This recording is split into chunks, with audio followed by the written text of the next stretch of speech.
భాస్కరపురంలోని Janasena party స్తూపాన్ని అర్ధరాత్రి కూల్చివేయడాన్ని party incharge బండి రామకృష్ణ పిరికిపందు చర్యగా అభివర్ణించారు. భాస్కరపురంలోని జనసేన పార్టీ స్తూపాన్ని అర్ధరాత్రి కూల్చివేయడాన్ని పార్టీ ఇన్ఛార్జి బండి రామకృష్ణ పిరికిపంద చర్యగా అభివర్ణించారు. ఈ స్తూపాన్ని తొలగించేందుకు మున్సిపల్ టౌన్ ప్లానింగ్ అధికారులు పోలీసులు వచ్చిన సమయంలో వారిని అడ్డుకోవడం జరిగిందని, అయితే అర్ధరాత్రి ప్రొక్లైన్ సహాయంతో పార్టీ స్తూపాన్ని కూల్చివేయడాన్ని ఆయన తీవ్రంగా పరిగణించారు. అదే స్థానంలో మరో స్తూపం ఏర్పాటు చేయడం జరుగుతుందన్నారు. ఎవరికి ఇబ్బంది లేని ప్రదేశంలో రోడ్డు పక్క ఉన్న పార్టీ స్తూపం దౌర్జన్యంగా కూల్చివేశారని, దీనికి వైసీపీ మూల్యం చెల్లించుకోక తప్పదని బండి రామకృష్ణ హెచ్చరించారు. సీసీ ఫుటేజ్ ఆధారంగా పార్టీ స్తూపాన్ని కూల్చివేసిన దుండగులపై చర్యలు తీసుకోవాలని ఆయన డిమాండ్ చేశారు.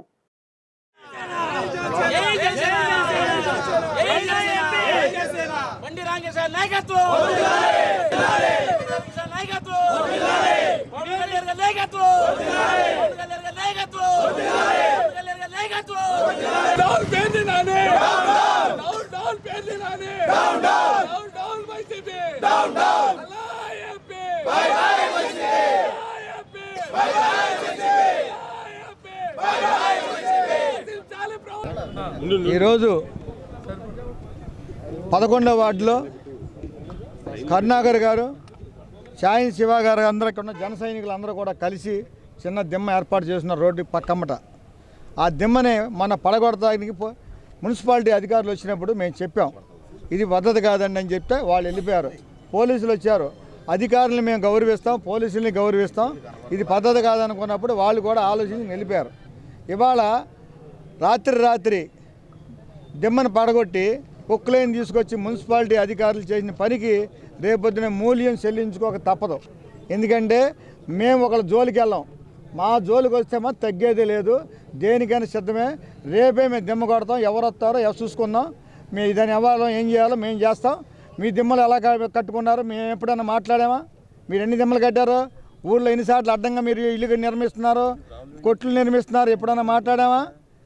మీరు చేస్తున్న దుర్మార్గమైన పనులన్నీ తెలుసు, మీ పుస్తకాలన్నీ మా దగ్గర ఉన్నాయి, మామే చెప్తాం. కార్పొరేటర్లు ఏం చేస్తున్నారో, అలాగే నాయకులు ఏం చేస్తున్నారో, వాళ్ళ తనయుడు ఏం చేస్తున్నాడో ఇవన్నీ మాకు తెలుసు. ఇవన్నీ కూడా మేము అనవసరంగా కెలగడం ఇవన్నీ పద్ధతి మాట్లాడతా కాదు, ఒక సేవ చేయడానికి వచ్చాం రాజకీయాల్లోకి. ప్రజలకు సేవ చేయాలని మేము ఉన్నాం, కానీ గొడవలు పెట్టుకుంటా రాజకీయాలు రాలా. కానీ వాళ్ళు వచ్చి మమ్మల్ని కెలికారు. రేపటి నుంచి ఏం జరుగుద్దో మీరే చూస్తారని చెప్పి జనసేన పార్టీ తరఫున వైసీపీ పార్టీ నాయకులకి హెచ్చరిస్తున్నాం.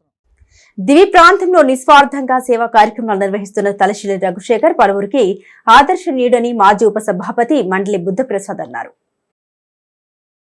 నాగాయలంకలో సుదర్శి మానవతా సేవా సంస్థ ఆధ్వర్యంలో సీతారామయ్య చారిటబుల్ ట్రస్ట్ ఆర్థిక సహకారంతో నిర్వహించిన 37వ ఉచిత నేత్ర వైద్య శిబిరాన్ని మండలి బుద్ధప్రసాద్ ప్రారంభించారు. ఈ సందర్భంగా సుమారు 10 సంవత్సరాల క్రితం సుదర్శి మానవతా సేవా సంస్థను ప్రారంభించి దివి ప్రాంతంలో దాదాపు 5,500 మందికి పైగా నేత్ర శస్త్రచికిత్సలు ఉచితంగా చేయడమే కాకుండా మరణించిన వారి వద్ద నుండి దాదాపు 200 జతల కార్నియాలు సేకరించి ఎంతో మందికి కంటిచూపు రావడానికి కారకులయ్యారని సుదర్శి మానవతా సేవా సంస్థ నిర్వాహకులు రఘుశేఖర్, కన్నెకంటి నారాయణ సేవల్ని కొనియాడారు. శంకర నేత్ర వైద్యాలయం దివిసీమ ప్రాంతంలో చేస్తున్న వైద్య సేవలు అభినందనీయమని అన్నారు. ఈ కార్యక్రమంలో శీలం అశ్విన్ కుమార్, తలశీల నాని, నాగైలంక మండల రెడ్ క్రాస్ అధ్యక్షులు బోగాది శివ విష్ణు వర్ధన్, శంకర నేత్ర వైద్యాలయం ప్రతినిధి నాగబాబు, వైద్యులు తదితరులు పాల్గొన్నారు. ఎంత శ్రమ పడతాడో, ఎంత కృషి చేస్తాడో నేను గమనించిన వ్యక్తి. అంతేకాకుండా పేదల పట్ల వాళ్ళకి ఏదో ఒక సహాయం చేయాలని చెప్పి ఆలోచన చేసే వ్యక్తి. చాలామంది మనం ఏదో వేడుకలకి భోజనాలకి ఏర్పాటు చేసుకుంటాం, మిగిలిపోతాయి భోజనాలు. ఆ మిగిలిపోయిన భోజనాలన్నీ కూడా పేదవాళ్ళకి ఇవ్వాలని చెప్పి నాకు మొట్టమొదటి ప్రయత్నం చేసిన వ్యక్తి రఘుశేఖర్. ఇంట్లో పేర్చుకుంటూ ఉంటాం, అలాంటి వస్తువులన్నీ కూడా సేకరించి, అది బట్టలు కానివ్వండి, లేదంటే చెప్పులు కానివ్వండి, లేకపోతే ఆట సామాగ్రి ఏదైనా సరే, అన్నింటికి అక్కడ షెల్టర్లో పెట్టాడు కొంతకాలం. ఇప్పుడు జరుగుతుందో నాకు తెలియదు, కానీ అక్కడ పెట్టేవాళ్ళు అందరూ వాటిని తీసుకెళ్ళి పేదవాళ్ళందరికీ కూడా పంచేవాళ్ళు. చాలా వినూత్నమైన ఆలోచన. ఈ ఆలోచన నేను ఎక్కడ చూశానంటే జర్మనీలో చూశాను. జర్మనీలో రెడ్ క్రాస్ వారు పెద్ద పెద్ద పెట్లు పెడతారు రోడ్ల మీద. ఏంటివి అని చెప్పి అడిగితే, ఎవరైనా వాళ్ళు వాడుకున్న వస్తువులు ఇక వాళ్ళు ఉపయోగించుకున్నప్పుడు ఆ తీసుకొచ్చి ఆ పెట్టిలో పడేస్తారు. వాటిల్లో అన్నీ తీసి మళ్ళీ అవన్నీ కూడా శుభ్రం చేసి అవసరమైతే మళ్ళీ వాటిని కుట్టించి మళ్ళీ వాటిని పంపిణీ పేదవాళ్ళకి పంపిణీ చేస్తారు రెడ్ క్రాస్ సంస్థ. అది నేను జర్మనీలోకి చూశాను. జ్యోతిబా పూలే విజ్ఞాన కేంద్రం ఆధ్వర్యంలో పెనుబోతు వెంకటేశ్వర స్మారక రెగ్యులర్ మెడికల్ క్యాంపు నిర్వహించారు. బుట్టాయిపేటలోని భరాజా ఆరోగ్య వేదిక జ్యోతిబా పూలే విజ్ఞాన కేంద్రం ఆధ్వర్యంలో పెనుబోతు వెంకటేశ్వరరావు స్మారక రెగ్యులర్ మెడికల్ క్యాంపు నిర్వహించారు. ఈ క్యాంపులో బీపీ, షుగర్, ఫిట్స్, పక్షవాతం వ్యాధులకు పరీక్షలు జరిపారు. బీపీ, షుగర్, ఫిట్స్ మరియు పక్షవాతం ఉన్నవారికి రిపోర్టులు పరిశీలించి 2 నెలలకు సరిపడా మందులన్నీ 200 రూపాయలకు అందజేశారు. ఈ మెడికల్ క్యాంపులో Gopalam Sivanarayana, Kuppa Ramasastri, P Suresh Chandrareddy, DRK Prasad, T Padmavathi, K Manasadevi, Ravi Srinivasarao, are Shankaranand తదితర వైద్యులు పలువురికి పరీక్షలు నిర్వహించారు. జ్యోతిబా పూలే విజ్ఞాన కేంద్రం కన్వీనర్ పి నాగయ్య, ఎండి యూనిస్, కె జేజీ బాబులు కార్యక్రమాన్ని పర్యవేక్షించారు. ఈ medical camp doctor Gopalam Sivanarayana గారి ఆధ్వర్యంలో పెనుబోతు వెంకటేశ్వరరావు స్మారక రెగ్యులర్ మెడికల్ క్యాంపు జరుగుతున్నది. ఈ క్యాంపు ప్రతి 2 నెలలకు ఒకసారి మొదటి ఆదివారం జరుగుతుంది. ఈ క్యాంపులో బీపీ, షుగర్, మూర్ఛ, పక్షవాతం వ్యాధులకు మాత్రమే చూడబడుతుంది. ఈరోజు 200 మంది రోగులు ఈరోజు వైద్య సేవలు పొందారు. ఈ క్యాంపులో doctor DRK Prasad, doctor Shankaranand, doctor Manasadevi, doctor Kollu foundation ఆధ్వర్యంలో నిర్వహిస్తున్న నిత్య అన్నదాన కార్యక్రమం దాతల సహకారంతో నిరాటంకంగా కొనసాగుతుందని ఫౌండేషన్ చైర్మన్ కొల్లు నీలిమ తెలిపారు. కొల్లు ఫౌండేషన్ ఆధ్వర్యంలో నిర్వహిస్తున్న నిత్య అన్నదాన కార్యక్రమం దాతల సహకారంతో నిరాటంకంగా కొనసాగుతోందని ఫౌండేషన్ చైర్మన్ కొల్లు నీలిమ తెలిపారు. 15వ డివిజన్ పరిధిలోని బేబీ సెంటర్లో టీడీపీ నాయకుడు హజీం బేగ్ సహకారంతో ఏర్పాటు చేసిన నిత్య అన్నదాన కార్యక్రమాన్ని నీలిమ ప్రారంభించారు. కొల్లు ఫౌండేషన్ సుదీర్ఘకాలంగా నిర్వహిస్తున్న నిత్య అన్నదాన కార్యక్రమం వేలాది మంది అన్నార్థులకు కడుపు నింపుతోందని ఈ సందర్భంగా ఆమె పేర్కొన్నారు. ఈ కార్యక్రమంలో టీడీపీ నాయకులు లంకిశెట్టి నీరజ, అజీం తదితరులు పాల్గొన్నారు. ఫౌండేషన్ అన్నప్రసాదం 15వ డివిజన్ హసీం బేగ్ గారు ఆధ్వర్యంలో జరుగుతుందండి. హసీం బేగ్ గారు వాళ్ళ మిత్ర బృందం అందరూ కూడా మాకు బాగా సపోర్ట్ చేశారు. అలాగే ఏదైతే అన్నా క్యాంటీన్ తీసేశారో ఈ దుర్మార్గ ప్రభుత్వం, ఆ రోజు నుంచి కూడా మేము ప్రతి చోట ఫుడ్ డిస్ట్రిబ్యూట్ చేస్తున్నామండి. ఆ భాగంగానే మేము ఇవాళ ఇక్కడ రావటం జరిగింది. అలాగే మాకు ఇవాళ తెలుగు మహిళలు కూడా వచ్చి మాకు సపోర్ట్గా నిలిచారు. అలాగే ప్రజలందరూ కూడా చాలా సంతోషపడుతున్నారండి. ఇవాళ 5 రూపాయలకి భోజనం తీసేశారు అని వాళ్ళు ఎంతైతే బాధపడుతున్నారో, కాదు మేము ఉన్నాము అని చెప్పి మేము వాళ్ళకి ఎక్కడైతే ఆకలి ఉందో వాళ్ళకి వెళ్ళి మేము ఫుడ్ డిస్ట్రిబ్యూట్ చేస్తున్నాము. అలాగే వచ్చిన తెలుగుదేశం నాయకులకి, అలాగే జనసేన నాయకులకి అందరికీ కూడా థ్యాంక్స్ చెప్పుకుంటున్నాము. అలాగే ముఖ్యంగా కొల్లు ఫౌండేషన్ టీం అందరికీ కూడా నేను స్పెషల్ థ్యాంక్స్ చెప్తున్నానండి. అందరికీ నమస్కారం. ముందు కొల్లు ఫౌండేషన్ ఆధ్వర్యంలో ఈ ఆదివారం పూట పేదలకి, అదేవిధంగా ఎవరైతే పనుల మీద బయటకు వెళ్ళి టైంకి ఇంటికి వెళ్ళకుండా ఉంటారో వాళ్ళు కూడా భోజనాలు ఏర్పాటు చేసినటువంటి కొల్లు ఫౌండేషన్ స్థాపించిన మా అన్న బాందర్ టైగర్ కొల్లు రమణకి, అదేవిధంగా ఏదైతే ఈరోజు ఈ కార్యక్రమానికి ముఖ్య అతిథిగా వచ్చిన మా వదినమ్మ నీలిమ గారికి ప్రత్యేకంగా మేము థ్యాంక్స్ చెప్పుకుంటూ, మా 15వ డివిజన్లో ఈరోజు ఈ కార్యక్రమం పెట్టుకోవడం అనేది చాలా సంతోషంగా మేము భావిస్తూ, ఎవరైతే కొల్లు సుబ్బారావు గారి పేరు మీద, స్వర్గీయ నలుగురు నరసింహారావు గారి పేరు మీద ఈ ట్రస్ట్ అనేది రన్ చేస్తూ ఉన్నారు. అందరూ కూడా ఒక మంచి వాతావరణంలో, సంతోషకరమైన వాతావరణంలో భోజనం ఏర్పాటు చేయడం అనేది చాలా సంతోషంగా మేము భావిస్తూ ఉన్నాం. ఏదైతే ఈ దుర్మార్గపు కొల్లు ఫౌండేషన్ ఆధ్వర్యంలో ఈరోజు అన్నప్రసాదం డిస్ట్రిబ్యూషన్ అనేది చాలా అద్భుతంగా జరుగుతుందండి. ఇది ఫౌండర్ కర్త కొల్లు నీలిమ గారు ఇలాంటి కార్యక్రమాలు ఎన్నో చేశారు. అంతకుముందు రాగజావ పంపిణీ అని కానీ, స్పర్శ అని కానీ, ఎన్ని పేదవాళ్ళకి ఆలంబనగా ఉంటూ ఎస్సీ ఎస్టీ ఏరియాలకు వెళ్ళి వాళ్ళందరికీ కూడా అనేక రకాల సదుపాయాలు కల్పించారు. లేకపోతే వాటర్ ఫెసిలిటీలను కానీ చాలా చోట్ల నీలిమ గారు స్లోగా ఆమె చేయగలిగినంత సహాయం పేదవాళ్ళు చేస్తూ ఈరోజు చాలా మచిలీపట్నం పురవాసులు 5 రూపాయలకి భోజనం కోల్పోయారని అదే ఉద్దేశంతో ఇవి నిలబడి నేను చేస్తాను ఈ విషయాన్ని అని చెప్పి కొల్లు ఫౌండేషన్ ఆధ్వర్యంలో మేడంగా చేస్తున్నారు. నిజంగా అభినందన విషయం అండి. ఇలాంటివన్నీ కూడా తెలుగుదేశం పార్టీలో మాత్రమే సాధ్యము. ఈ మేడం గారు సార్ బాటలో నడుస్తూ మా అందరికీ కూడా ఆదర్శంగా ఉంటూ మరిన్ని మంచి మంచి కార్యక్రమాలు చేయాలని మనస్ఫూర్తిగా కోరుకుంటున్నాను. ఇటీవల వైసీపీకి రాజీనామా చేసిన మచిలీపట్నం సిట్టింగ్ ఎమ్మెల్యే వల్లభనేని బాలశౌరి పవన్ కళ్యాణ్ సమక్షంలో జనసేనలో చేరారు. ఇటీవల వైసీపీకి రాజీనామా చేసిన మచిలీపట్నం సిట్టింగ్ ఎంపీ వల్లభనేని బాలశౌరి పవన్ కళ్యాణ్ సమక్షంలో జనసేనలో చేరారు. మంగళగిరిలోని జనసేన ప్రధాన కార్యాలయంలో పార్టీ అధ్యక్షుడు పవన్ కళ్యాణ్ పార్టీ కండువా కప్పి బాలశౌరిని సాదరంగా పార్టీలోకి ఆహ్వానించారు. ఈ నేపథ్యంలో మచిలీపట్నం పార్లమెంటు నియోజకవర్గ పరిధిలోని 7 శాసనసభ నియోజకవర్గాల నుండి బాలశౌరి అభిమానులు, జనసేన శ్రేణులు, పవన్ కళ్యాణ్ అభిమానులు పెద్ద ఎత్తున మంగళగిరి తరలి వెళ్లారు. ఆయా అసెంబ్లీ నియోజకవర్గాల్లో జనసేనలో చేరుతున్న బాలశౌరిని అభినందిస్తూ ఫ్లెక్సీలను కూడా ఏర్పాటు చేశారు. ముఖ్యంగా మచిలీపట్నం, అవనిగడ్డ, పెడన నియోజకవర్గాల నుండి జనసేన నాయకులు, కార్యకర్తలు వందలాది వాహనాలతో ర్యాలీగా మంగళగిరి వెళ్లారు. జనసేన జెండాలు పట్టుకున్న పార్టీ శ్రేణులు దారి పొడవునా నినాదాలు చేస్తూ హల్చల్ చేశారు. ఎంపీగా ఉన్నటువంటి బాలశౌరి గారు జనసేన పార్టీ సిద్ధాంతాలు నచ్చి పవన్ కళ్యాణ్ గారి భావజాలంతో ఏకీభవిస్తూ ఈరోజు మంగళగిరిలోని పార్టీ ప్రధాన కార్యాలయంలో పవన్ కళ్యాణ్ గారి సమక్షంలో జనసేన పార్టీలో జాయిన్ అవుతున్న సందర్భంగా ఆయనకి అత్యంత ఇష్టమైన నియోజకవర్గం అయినటువంటి అవనగడ్డ నియోజకవర్గం నుంచి ఈరోజు 250 కార్లతో ర్యాలీగా బయలుదేరామండి. ఇక్కడ ఉన్నటువంటి జన సైనికులు మరియు బాలశౌరి గారి అభిమానులు, పవన్ కళ్యాణ్ గారి అభిమానులు అందరము కూడా ఏకత్రాటి మీదకు వచ్చి జనసేన పార్టీ ఆఫీస్కి స్టార్ట్ అయ్యాము. 4 గంటలకల్లా ఆఫీసుకు చేరుకుని బాలశౌరి గారికి జనసేన పార్టీలోకి ఘన స్వాగతం పలకడానికి సిద్ధంగా ఉన్నాం అందరం కూడా. అదేవిధంగా ఇప్పుడు ఏదైతే మచిలీపట్నానికి ఎంపీగా ఉన్నారో బాలశౌరి గారు, అదే మచిలీపట్నం నియోజకవర్గానికి జనసేన పార్టీ తరఫున సీట్ ఉన్నారని చెప్పి సమాచారం ఉంది.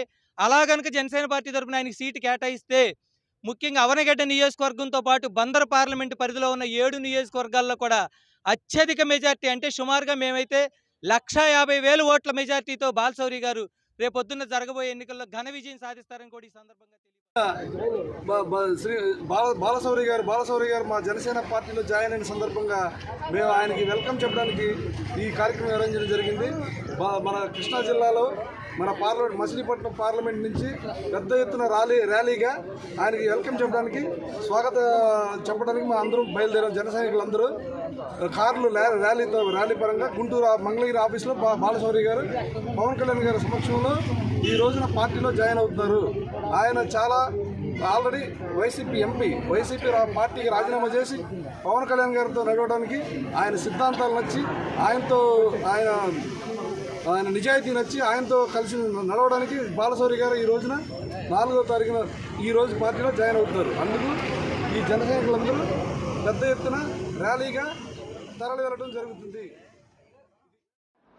మచిలీపట్నం ఎంపీ బాలశౌరి గారు జనసేన పార్టీలో జాయిన్ అవుతున్న సందర్భంగా పెడ నియోజకవర్గం నలుమూల నుండి భారీ సంఖ్యలో వాళ్ళ బల్లిపారు గ్రామానికి చేరుకోవడం జరిగింది. ఇక్కడి నుంచి ర్యాలీగా వందలాది మంది ఆయనకి స్వాగతం పలికి మా పార్టీలో ఆహ్వానించడానికి కార్యకర్తలందరూ సమాయత్తమయ్యారు. దీన్ని చూస్తే అర్థమవుతుంది, రాబోయే ఎన్నికల్లో మచిలీపట్నం పార్లమెంటులో ఉన్న మచిలీపట్నం పార్లమెంటుతో సహా 7 నియోజకవర్గాలు జనసేన టీడీపీ కూటమి ఆయన యొక్క చాతకాని తన పరిపాలనని ఇవాళ స్పష్టంగా అర్థమవుతా ఉంది. దానికే అనేక మంది వైసీపీ నాయకులు జగన్ గారి యొక్క మొండి వైఖరికి, ఆయన రాష్ట్రాన్ని అభివృద్ధి లేని విధానాన్ని చూసి ఒక్కొక్కరుగా పార్టీలు వేయడం జరుగుతుంది.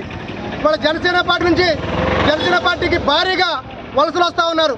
మా నాయకుడు ఒకటే చెబుతున్నాడు స్పష్టంగా, రాబోయే ఎన్నికల్లో జనసేన టీడీపీ కూటమి విజయానికి అందరం తోడ్పడి ఈ రాష్ట్ర అభివృద్ధికి మనం కూడా పాలు పంచుకుందామని ఈ సందర్భంగా తెలియజేస్తూ జై జన. రానున్న ఎన్నికల్లో ముఖ్యమంత్రి జగన్మోహన్ రెడ్డిని సాగనంపడానికి ప్రజలు సిద్ధంగా ఉన్నారని టీడీపీ నాయకులు అన్నారు. రానున్న ఎన్నికల్లో ముఖ్యమంత్రి జగన్మోహన్ రెడ్డిని సాగనంపడానికి ప్రజలు సిద్ధంగా ఉన్నారని టీడీపీ నాయకులు అన్నారు. ఎన్నో బటన్లు నొక్కిన సీఎం జగన్ సంక్షేమ పథకాలు ఎంతమందికి లబ్ధి చేకూరారని వారు ప్రశ్నించారు. పార్టీ కార్యాలయంలో ఏర్పాటు చేసిన మీడియా సమావేశంలో వారు మాట్లాడుతూ వైసీపీ పాలన పట్ల ప్రజలు విసిగిపోయారన్నారు. రానున్న ఎన్నికల్లో జగన్మోహన్ రెడ్డి నిరంకుశ పాలనకు చరమగీతం పాడి టీడీపీ జనసేన ప్రభుత్వానికి పట్టం కట్టేందుకు ప్రజలు సిద్ధంగా ఉన్నారన్నారు. జగన్ మాయ మాటలు ప్రజలు వినే పరిస్థితిలో లేరన్నారు. చంద్రబాబు నాయుడు ముఖ్యమంత్రి కావడం తథ్యమని వారు పేర్కొన్నారు. ఈ కార్యక్రమంలో మున్సిపల్ మాజీ చైర్మన్ మోటమర్రి బాబా ప్రసాద్, పార్టీ నాయకులు గొర్రెపాటి గోపిచంద్, కాంతారావు, ఇలియాస్ పాషా, పివి ఫణికుమార్, కార్పొరేటర్లు చిత్తజలు రాము, దేవరపల్లి అనిత తదితరులు పాల్గొన్నారు. నిన్న జగన్మోహన్ రెడ్డి గారు చాలా నీచమైన మాటలు మాట్లాడుతున్న సభలో జరిగింది. పేద ప్రజలందరినీ కూడా భయపెడటానికి ఇప్పుడున్న స్కీములన్నీ కూడా మా ప్రభుత్వం రాకపోతే తీసేస్తారని చెప్పి అక్కలేని ప్రచారాన్ని ఆయన చేస్తాం. దీన్ని తెలుగుదేశం పార్టీ పూర్తిగా ఖండిస్తుంది. ఎప్పటి నుంచో గతం నుంచి కూడా తెలుగుదేశం పార్టీ అనేక సంక్షేమ కార్యక్రమాలకి శ్రీకారం చుట్టింది తెలుగుదేశం పార్టీనే. ₹2 కిలో బియ్యం కానీ, జనతా వస్త్రాలు కానీ, పేదవాళ్ళకి మరి ఇల్లు కట్టించడంలో కానీ, పెన్షన్ విధానాన్ని కానీ ఇవన్నీ కూడా శ్రీకారం చుట్టింది తెలుగుదేశం పార్టీ.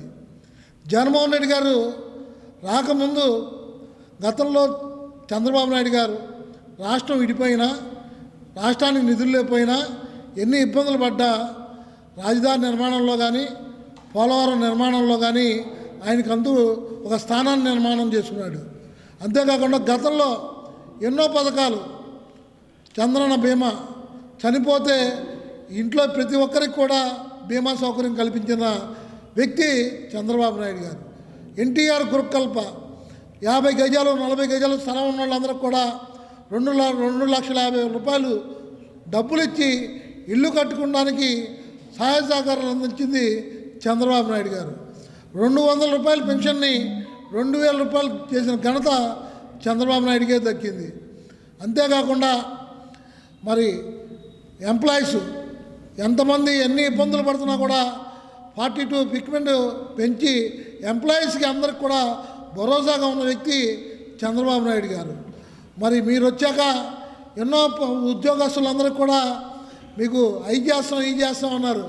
కానీ మీరు ఇస్తాన్న పిఎఫ్లు అన్నీ కూడా ఇచ్చేస్తాం. కానీ దెందులూరులో జరిగిన సిద్ధం సభకు ఒక సరికొత్త భాష్యం కొత్తదిగా వినిపిస్తున్నారు.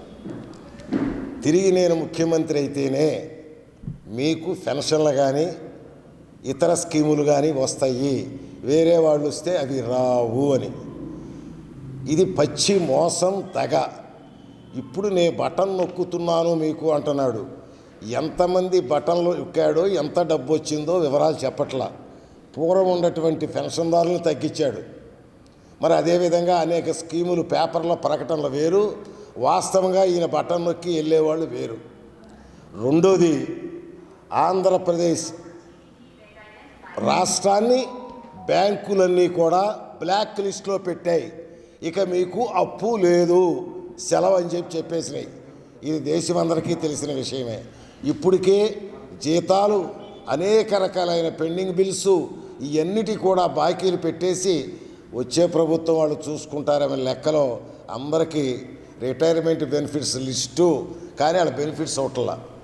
ఈ రకంగా ఆర్థిక బాధలతో సతమతమవుతూ నేను వస్తేనే మళ్ళీ మీకు స్కీములు అంటున్నాడు.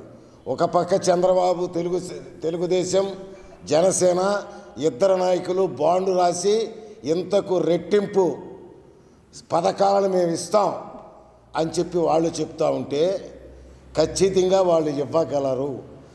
జగన్మోహన్ రెడ్డి ఇవ్వలేడు. ఇతను ఇవ్వలేనిది వాళ్ళు ఏ రకంగా ఇస్తారు మీ అందరికీ తెలిసిన విషయమే. రాష్ట్రం మొత్తం పరిశ్రమలు వెళ్ళిపోయి రాష్ట్ర ఆదాయం కుంచుకుపోయింది, తగ్గిపోయింది.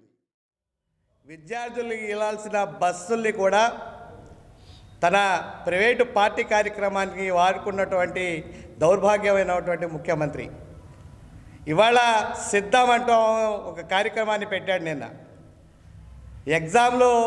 ఎగ్జామ్ కూడా ఆపేసి, ఇంటర్ పరీక్షలు ఆపేసేసి ఇవాళ ప్రజలందరూ కూడా సిద్ధంగా ఉన్నారు.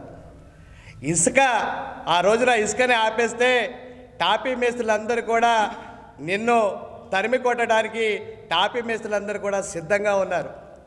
ఎస్టీ ఎస్సీలు నువ్వు చేసినటువంటి అన్యాయాన్ని, హత్యల్ని నిన్ను ఇంటికి తరిమి కొట్టడానికి ఎస్టీ ఎస్టీ సోదరులు సిద్ధంగా ఉన్నారు.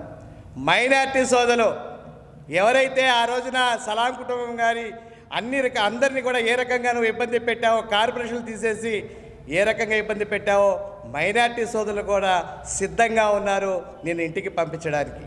ఉద్యోగస్తులు ఏదైతే టీచర్ ఉద్యోగం చేసుకునే మాస్టర్ లేని ఆ రోజున నువ్వు బ్రాంతి షాప్ దగ్గర కాపలా పెట్టినటువంటి మాస్టర్లు కూడా సిద్ధంగా ఉన్నారు నిన్న నీ పార్టీని భూస్థాపితం చేయడానికి.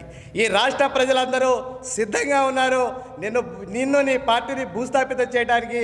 ఈ రాష్ట్ర ప్రజలందరూ సిద్ధంగా ఉన్నారనేది ఈ ముఖ్యమంత్రి గుర్తుపెట్టుకోవాలి.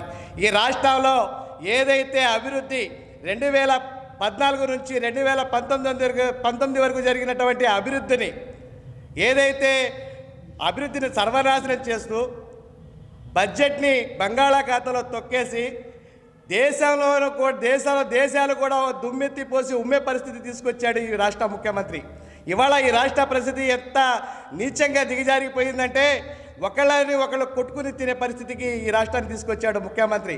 ఈ రాష్ట్ర ప్రజలందరూ కూడా సన్నసిద్ధమై ఉన్నారు. 60 రోజుల కోసం ఓపిక పట్టి కూర్చుని ఉన్నారు. ఏ రోజైతే నువ్వు 2 బటన్లు నొక్కమంటున్నావు ప్రజలందరూ కూడా 2